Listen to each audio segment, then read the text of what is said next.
Hi, this is Mr. Beckstrom, and today we're going to take a look at a problem from section 2.1. This is finding the domain of a function, and I have a function defined here as 2x squared divided by 4x squared minus 2. Now, the way we need to think of the domain is all the x values that we can put into this function to get a real y value. So generally we're usually going to start with every x value out there and then see if there's some either select or a section of x values that does not give us a real number for our y value. So one of the ones that's going to have some restrictions is when we have a quotient or a fraction. The reason is because we should know from grade school, one of the first things we learn is that we can't have a zero in the denominator. If we do, the function becomes undefined. So that's what I'm going to be doing with this here. I'm going to find out any values that are going to make this denominator equal to 0, because any x values that do make it equal to 0, we'll get a 0 on the bottom, and then this y value is undefined, and then that x value is no longer in our domain. And when we have a quotient like this, we're usually going to find select points that we're basically going to remove from our domain. In other problems like radicals, where we have a variable under a radical sign, then we'll actually have entire sections of values that we're going to restrict from our domain. But in quotients like this, it should just be a select number of values.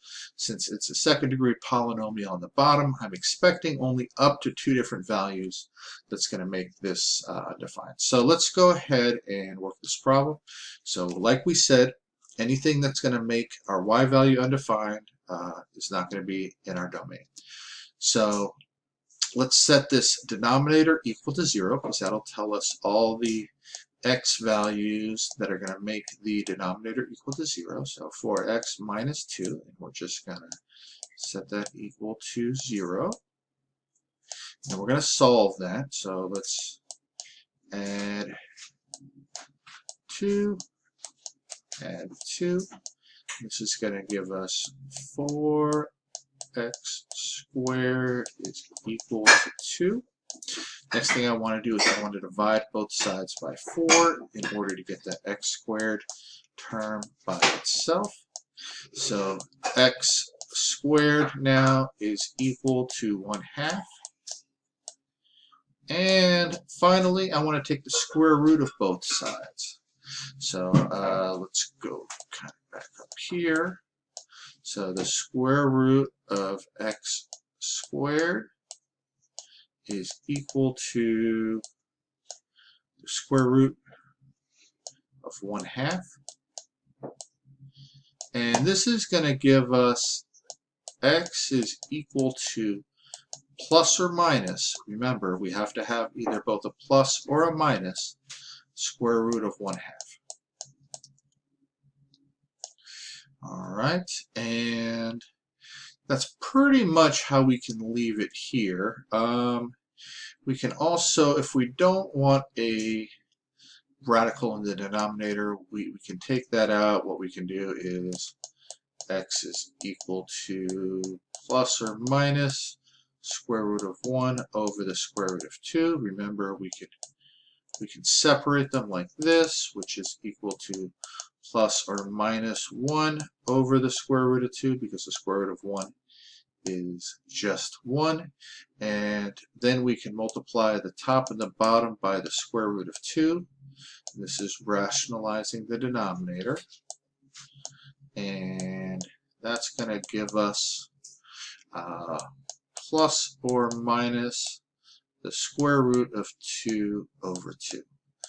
And why did I go through this process? It's not as important now, but once you get to trigonometry, you'll see that this is a common value that's going to be on our unit circle for 45-degree angles. And it's a good idea to know that the square root of 1/2 is equal to the square root of 2 over 2. So here's our two solutions that are going to make this denominator equal to 0. So now when I set up my my domain, I'm going to, once again, so domain,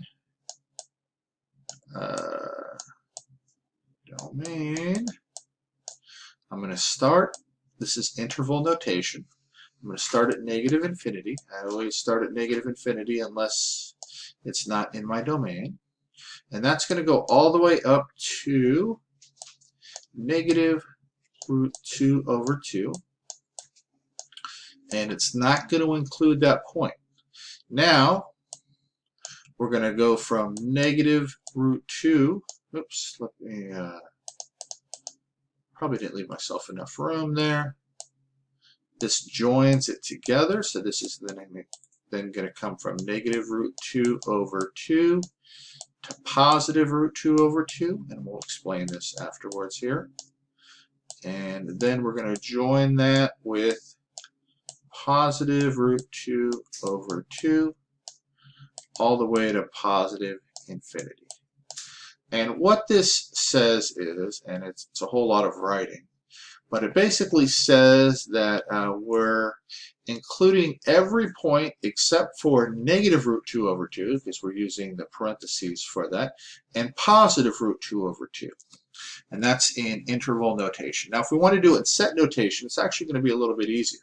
Set notation is going to look like this. It's just a different notation for writing the same thing. We're just going to say x such that x is not equal to positive root 2 over 2 or negative root 2 over 2. So both of these are equivalent methods, and they'll ask both of these in the book. But once again, this is interval notation, and this down here is set notation. All right, if you guys have any questions, let me know, and have a great rest of your week.